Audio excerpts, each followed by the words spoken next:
Hey everybody, welcome back to the Branch 458 podcast. My name is Ritchie. I'm the branch's financial secretary. Today we are going to be talking about the joint statement of violence, as you probably saw in the title of the episode. We decided to break this episode up and discuss it over several episodes instead of trying to do it all in one episode because we could probably go on and discuss it for 3 or 4 hours or possibly even more. So this is just one of many of the episodes about the joint statement. Just a little bit about the person that is on the episode with me. For those of you that don't know, there are four major steps to the grievance procedure.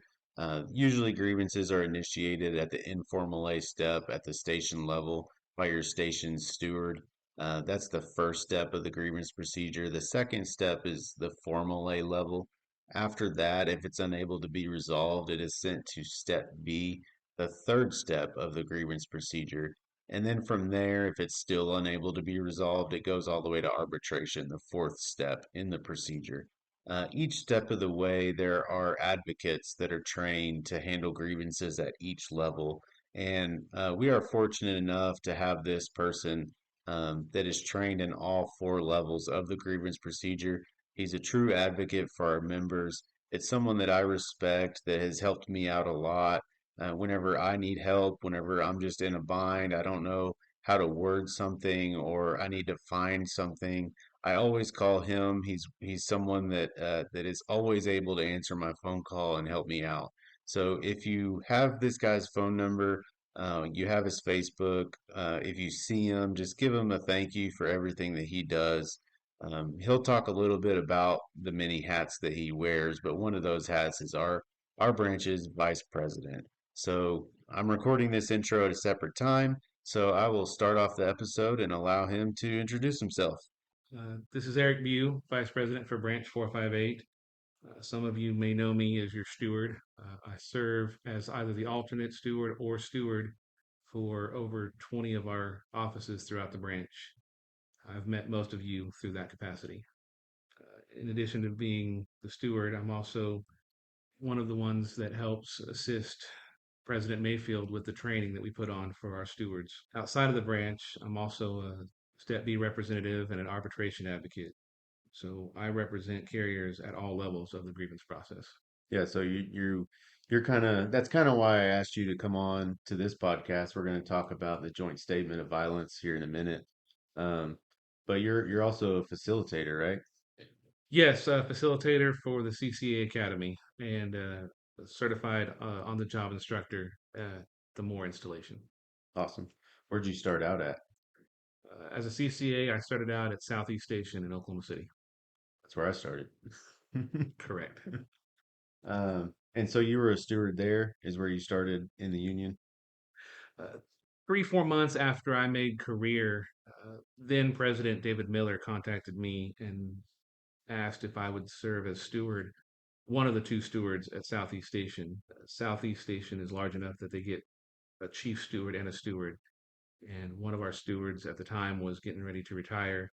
And David said my name came up, someone who might make a good steward, and asked me to fill in. At the time, he said to give him 3 months, and that if I didn't enjoy it or like it after 3 months, I could always quit. Eight years later, I tell everyone I've done my 3 months, so at any point I can walk away.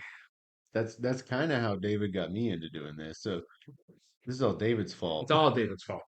All right, so let's jump into the joint statement of violence. So I kind of gave it away a little bit. JSOV is what we kind of call it around here. If you hear JSOV, that's what we mean. It's joint statement of violence. So let's get into what is that? What is the joint statement of violence? So, as you mentioned, JSOV is the acronym because we here in the Postal Service just love our acronyms. JSOV is short for Joint Statement on Violence and Behavior in the Workplace. That's the full title of the document that was signed by 9 different parties back in 1992. Yeah. So it I don't know if we want to read it. I'll definitely put it in the description if anyone does want to read it. It should be posted somewhere in your facility. I know it's in the bulletin on the bulletin board at Westside. Um, I wonder why. yeah. But where did this document? It's in the first paragraph, but this document was signed after an incident. An incident. Let's talk about that a little bit. Unfortunately, it took the incident that you're referring to for the parties to get together, more specifically the Postal Service, to get together and acknowledge that something needed to be done. Uh, as Casey said, we're not going to read the whole thing, but the first paragraph says, "We all grieve for the Royal Oak victims." In November of 1991, a carrier in Royal Oak, Michigan. He went into the post office, and much like all of us here, we know in Edmond, Oklahoma, the same thing happened in the 80s. And it was kind of a rise nationwide of this happening in the workplace. And it's where the phrase going postal even came from. But he went in and shot and killed several of the coworkers, management, and uh, craft employees in the Royal Oak station. Correct. It was, uh, you mentioned Edmond, Oklahoma, August of 86, which to date is the most deadliest workplace shooting to ever occurred in the United States. And then a little over 5 years later, we have the Royal Oak one, where same thing, he goes in and shoots the supervisor and then a few of his coworkers. Which thankfully those acts have decreased, I would say. But there's still acts of violence and behavior in the workplace. And that's kind of what we're going to address a little bit. But it's pretty sad that uh, that that big of an act had to happen for all the parties to come together and sign that document. We call that M 1242. It's the M document that's assigned to uh, that letter, that agreement. So right after that, Postal Service agreed to all of it, right? They changed their ways, and we're a new Postal Service now, right? Wish. It was signed in February of 92, and it's almost as soon as they signed it, they did everything they could to get out of it. They didn't want to enforce it with their own management. They would try to use it against craft employees, which was the fear of one of the unions, craft unions at the time. It took over 4 years after the signing of the joint statement on violence and behavior in the workplace for a national arbitrator to tell the Postal Service, you signed it, you need to go by it. Yeah, they basically said this is a contract. You you have a pledge. You all laid out what that pledge was. You laid out what the consequences, I guess, is a word, of violating that pledge, and you memorialized it by signing it. So it took a court ruling for them to say that this is a document and you have to abide by it. Correct. So this is in our national agreement now. It is. Article 15 has the joint statement on violence, as well as the arbitrator's decision saying that this is something that management has to abide by, that it is a grievable document if management violates it. Yeah. So there's a M 1243 is the second joint statement of violence and behavior in the workplace. It doesn't get talked about a whole lot, but let's talk about that one just a little bit. This one was the parties got together a few months after the signing of the first one, and it's basically them just saying that all of these topics and issues need to be addressed at the lowest level possible, that they're all reaffirming that they are committed to having a workplace free of violence. Anything else on that? As you said, it doesn't get talked about as much as the first one, but it does. It even starts out with, we affirmed our belief in the first joint statement, and we have continued to meet regularly and engage in dialogue on the issues addressed in that statement. But as we stated, it's almost as soon as they signed this document, they tried everything they could to get out of it. Yeah, which we won't get into all the court cases, but there are numerous court cases about them saying that this is not an agreement. That's just something that we signed on that day. I can't even imagine what their excuses were in those court cases. Um, but let's talk about what carriers would do on a day to day. So Eric and I talked before this podcast for a little bit. Probably the most difficult portion of our day is dealing with management in the morning as they're coming around with their numbers, telling us when we need to leave the office, when we need to come back, what our workload is going to be. So in the morning, when management's coming around and they give you your numbers or whatever, do you have any advice for carriers in the morning to get through that interaction? I would agree with you that it is the hardest part of our day is dealing with management. More than dealing with customers, more than dealing with dogs, dealing with management is the hardest part of our job. And that interaction in the morning when everyone's together on the workroom floor is that key time. When management's coming around and giving you those numbers, do not argue. That would be my biggest thing. You're not going to win an argument with management. They're stubborn. They're going to give you those numbers and they're going to abide by those numbers because that's what the program says. If they start asking you questions, one of the first things you should do is ask them if those questions could lead to discipline. If those questions could lead to discipline, you need to respectfully tell them that you will only answer questions once your union representative is present and leave it at that. Going back to my first point, don't argue. Mhm. They're gonna give you those numbers. You just say okay and move on. Well, it's not going to do any good arguing with them anyway. No, never does. Even on the union representative side, it does no good for us to argue with them because they're set in their ways, their stubborn ways. If you disagree with the times they've given you, your leave time, your return time, that's when you verbally inform them you're not going to be able to do that and request a 3996, PS Form 3996. That's the form we use to let them know that we're not going to be able to finish in the time that they predict we will. Yeah. Yeah, and I always try to tell people those 96s aren't for management. Those 96s are for us to protect us as carriers. It's our receipt that we told them that we needed help or overtime on that day. But it's up to management to tell you what to do with that mail. We don't get paid to make decisions. They do. Uh, they don't make good decisions, but No. that's another issue. So they're going around, they tell you your numbers, they tell you that you're going to have an 8 hour day, and you don't think you're going to have an 8 hour day. You tell them, I need a 96. They give you a 96, you turn it in, they deny it. And they say, carry all your route, be back in 8. So we get stuck in that catch 22 of do I carry all of my route or do I come back in 8? How do you handle those, or how would you suggest handling that? So we always tell carriers follow the last instruction. Carry all your route and be back in 8. In that instance, the last instruction was be back in 8. It is, as you said, a catch 22 or conflicting instructions. If I've told management I can't do it in 8 hours and they tell me carry all your mail and be back in 8, then my question calmly and respectfully will be, what would you like me to do with the mail that I can't finish in 8 hours?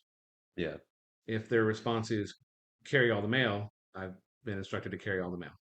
yeah. And what I like to do is repeat back to them how I understand what they're telling me. So if they tell me carry all the mail, be back in 8 hours, and I truly believe I can't do that, I'm gonna say like what Eric's saying. Okay, well, what would you like me to do with the mail I can't finish in 8 hours? And they'll tell me carry all the mail. So then I'll repeat back. Okay, just I understand that you want me to carry all the mail. Yes, that's what I said. So okay, I will carry all of the mail. Thank you. So you've just been given that inherent right and authorization for overtime, is what we're going to argue anyway. That's our job as stewards. That's not your job as a carrier to argue about that. Yep. As you said, we get paid to carry mail. They get made to, management gets paid to make bad decisions. Yeah. Their right to Their mismanage. right to mismanage. Article 3, management's right to mismanage. The stewards are the ones that should do the arguing for you. Yeah. You just follow management's instructions as safely as you possibly can. Of course, this isn't the only time you're going to run into problems with management. No. Not always are you going to be in your case and you're going to have someone next to you to your left and right. You may be walking to the hot case. You may be getting in your vehicle. You may be coming out of the locker room. Whatever the case is, and management confronts you, and there is an altercation. Let's call it an altercation. How do you deal with that, or how would you deal with that as a carrier? Well, as a carrier, well, as a steward, I would recommend to the carriers handle it as calmly and as respectfully as possible. You're not going to do yourself any good by flying off the handle, by allowing that member of management to provoke you. If they're asking you questions, I refer back to my earlier statement of I will respectfully answer your questions once you provide my union representative. If they're making accusations, don't argue, don't get into it. Just request to see your steward about the way you're being treated. We tell stewards all the time that there's a difference between what we know and what we can prove. If you have an altercation with management, request to see your steward, write a statement. Be as detailed as you possibly can with that statement. What they said, what you said, how that statement made you feel specifically, not just I was mad. It also helps if you note anyone around you that heard the altercation because we can then interview and or get statements from those individuals as well. And it turns into a from a you said, management said into management said versus all of these witnesses. Versus they said. They said, Yeah. correct. Yeah, so it's just like in discipline, whenever they're disciplining carriers, and all they have is, their word against ours. That discipline's probably not going to hold up. But dealing with joint statement of violence grievances or where management just flew off the handle, the hardest thing is whenever it's one on one or this thing happened in private and it's your word against management's. So, very detailed, very good statements help us a lot in grievance handling. So, National a long time ago put out some examples of different statements, and one of them is a bad example and the other one is a good example. So just to read the bad example. So grievance statement number one, this is the bad example. I asked for a 3996 today, and Supervisor X got in my face and harassed and intimidated me again.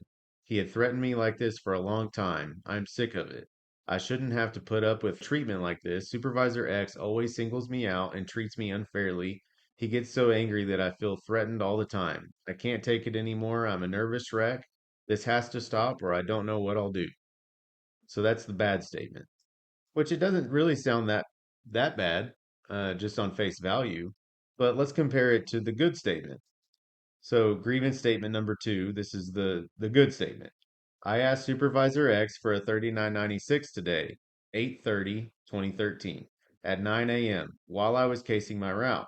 When I asked him for the 3996, he became very angry and started raising his voice, screaming that I didn't need a 3996. He got up from his desk, which is about 30 feet from my case, and rushed towards me. His fists were clenched and his face was red.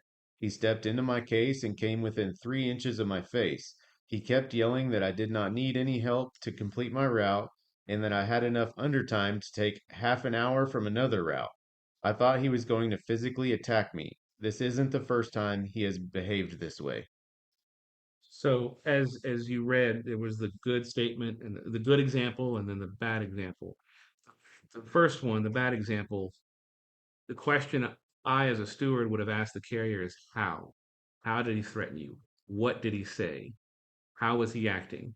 In the good example, you heard, you don't need a 96, fists were clenched, yelling, got up in the face of the carrier, and the carrier even said, I felt like he was going to get Yeah, he was going to physically attack me. physically attack me. That would be a prime example of what we need, a detailed statement of exactly what happened and not just they threatened me. Well, what did they say? In this case, very detailed down to the time that he asked that carrier asked for a 96. And as the steward, one of the things I would then look for is who else heard this? Because if that supervisor was being that vocal on the workroom floor, there's a very good chance multiple other carriers heard it. Yeah, 30 feet away. Yeah. And something else, just putting my steward hat on, thinking about it, we can request the 96s for that day. So if this carrier was denied their 96 or their 96 got denied, he probably denied some other carriers that day too. So we can interview those carriers. But the most important thing is to write a good detailed statement and also not have a statement that's 14 pages long either, because that usually doesn't help us out.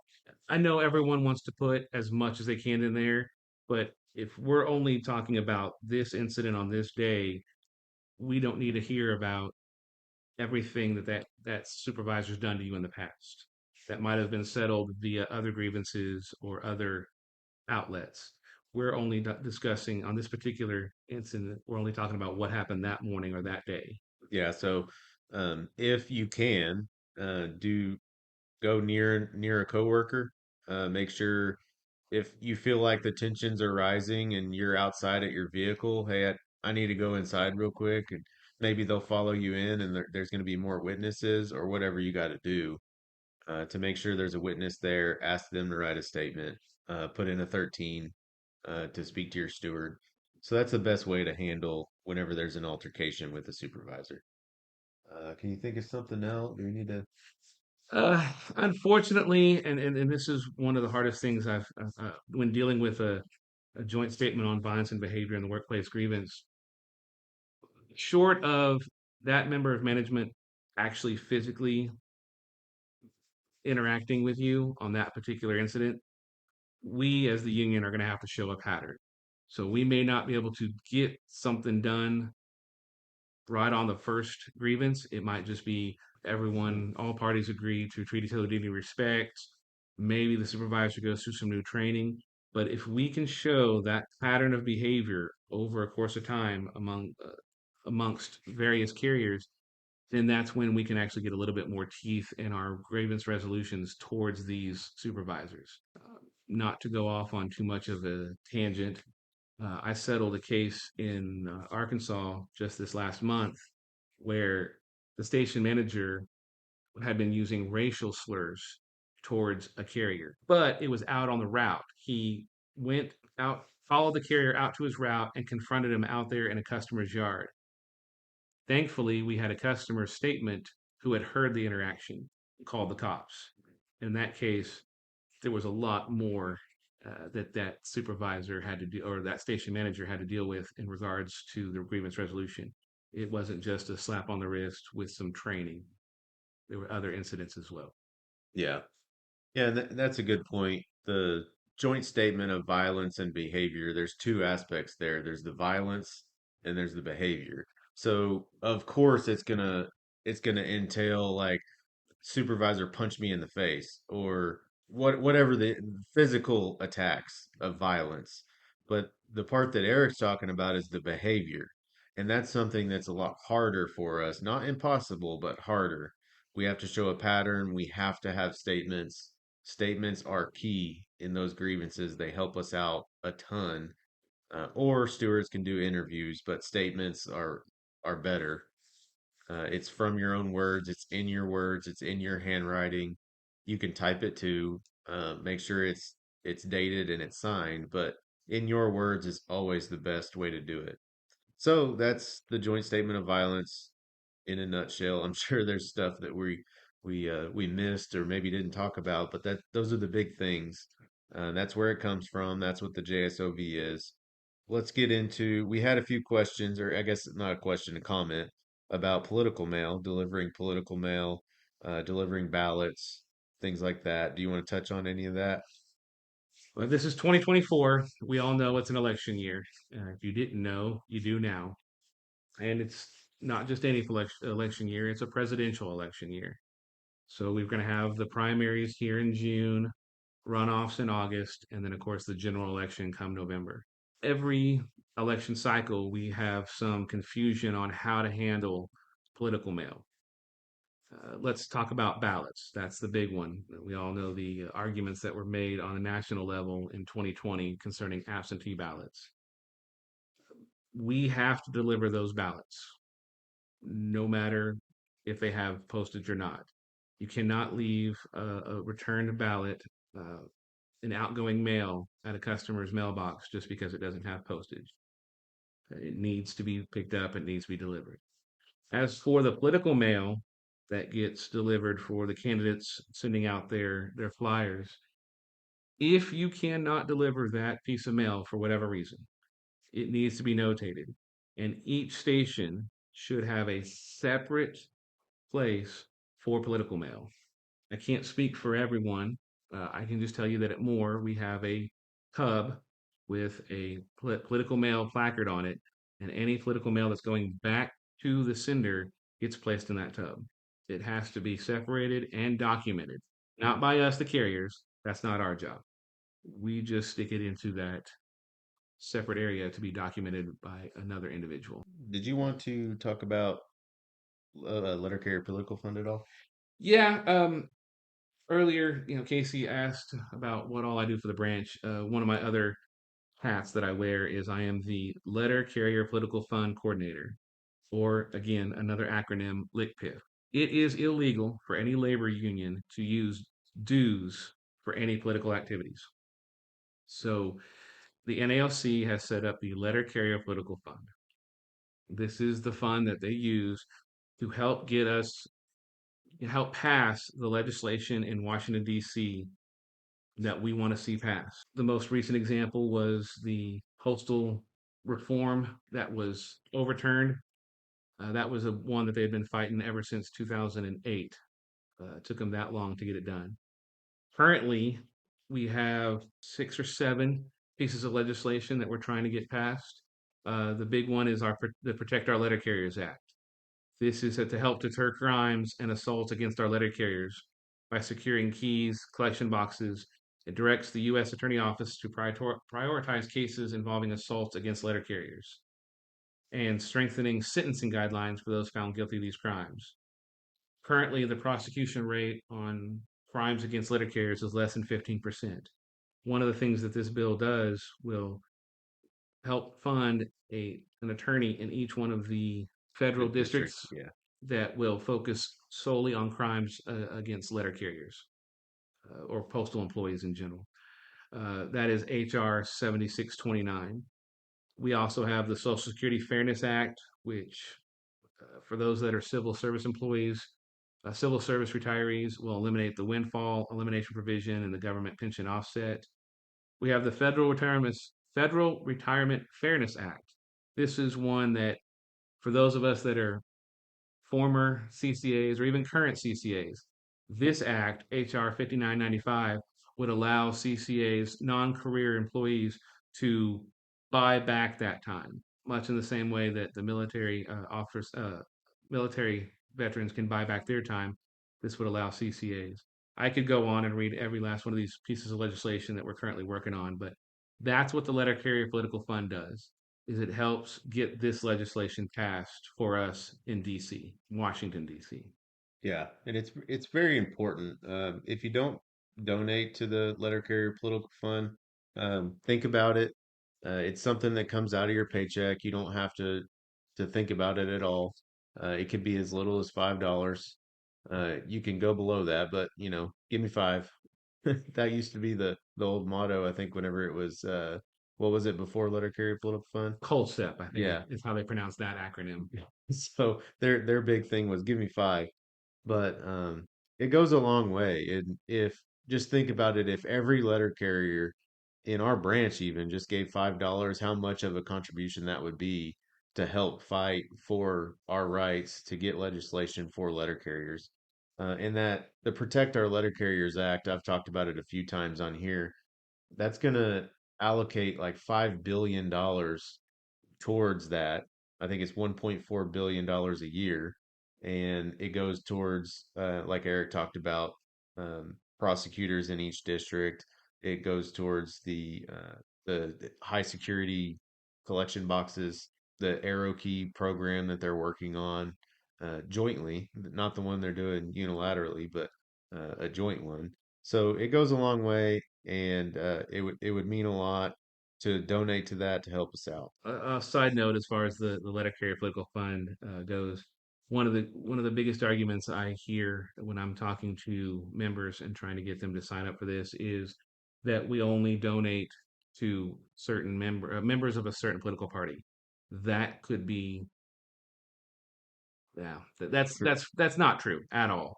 We donate to both sides of the aisle. We don't care if you're Republican, Democrat, Libertarian, Independent. When it comes to the Letter Carrier Political Fund and the NALC, we support the legislators that support the legislation we want to see get passed. All right. Well, in closing, if you guys have anything that we didn't cover that you wanted to hear about the joint statement of violence or writing statements or any of the House resolution bills that we talked about, any of that, you can write us at 458podcast@gmail.com. You can leave comments on the podcast on Podbean or Facebook. So just let us know what you guys want to talk about. We appreciate it. Thanks. Bye.